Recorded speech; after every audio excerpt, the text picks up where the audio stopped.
Now, when we talk about real estate investing, your exit strategy determines the financing needed. Again, don't look at, I know what lending is, and I try to go fit this around the deal. Look at the deal, see what the preferred exit strategy is, and then we go find the lending.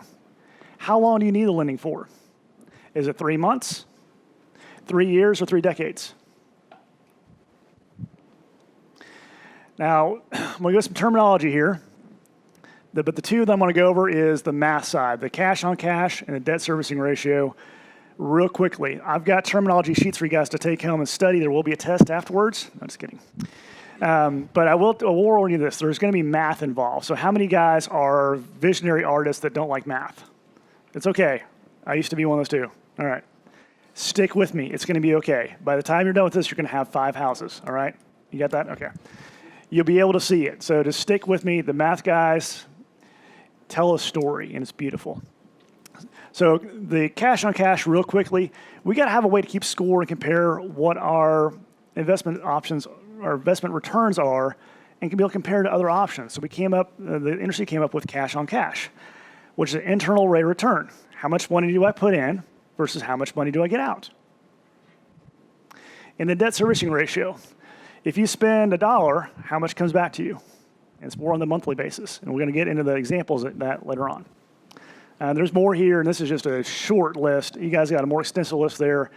And I'd encourage you guys to go to like Bigger Pockets or Ren or, go, take one of these guys to lunch and kind of go to the more terminology. Once you understand the language, you'll understand how to win. So I want to go over some 3 quick options here. One is going to be the short-term fix and flip option. The second one is going to be a traditional pretty house buy and hold. And then the third one is the fun one called BRRRR. How many of you guys know what BRRRR is? BRRRR is beautiful. I need a tattoo. Actually, a song. Someone write a song that says BRRRR is beautiful. That'd be great. All right. You guys see okay over here? So short-term bridge funding. How many of you guys recognize these guys right here? Flip or flop? Yeah. All right. So not endorsed by, I don't endorse them. They don't endorse me. So that's out there. Catch that.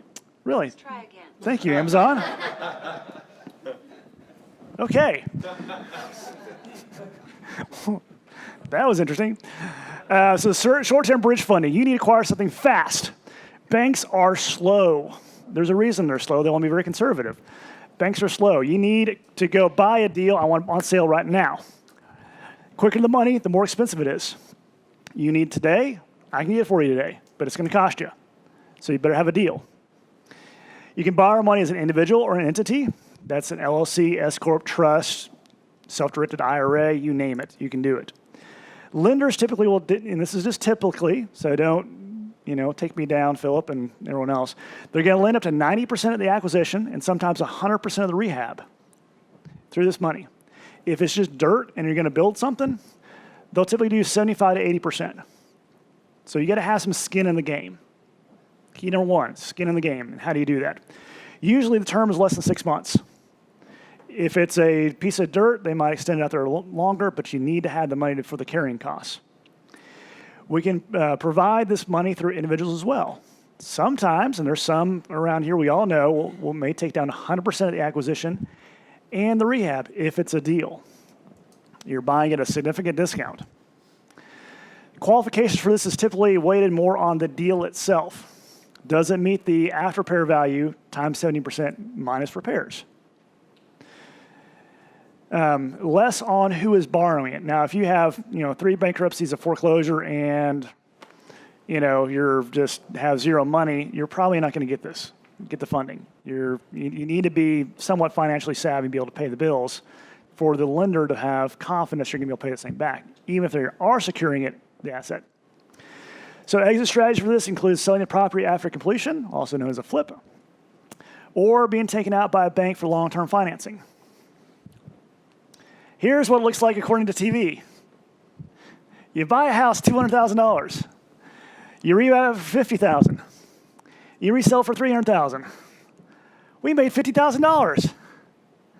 How many of you guys have flipped a house? Is that how it worked out the first time? No. What are we missing? Oh, money. Oh, ouch. So your gut in this may be low, by the way. So you're probably going to take about 6 months of work to maybe clear about $10,000. So real quick, math person in here, what's 10,000 divided by 6? Who's got that number? Yeah, about $1,600, something like that? What's minimum wage? How many hours do you work trying to flip a house? It's not passive, guys. It is a job. So that's the key to remember. This can be done. It's all math, but it's all in the buy. And you got to find the right comps that are the right comps to determine that. So you need experienced realtor, you need tools. There's some stuff in the back of your sheet as far as where to find that. All your profit is made in the buy. So you're not going to improve something very much through your improvements. So keep that in mind. And this is also a job.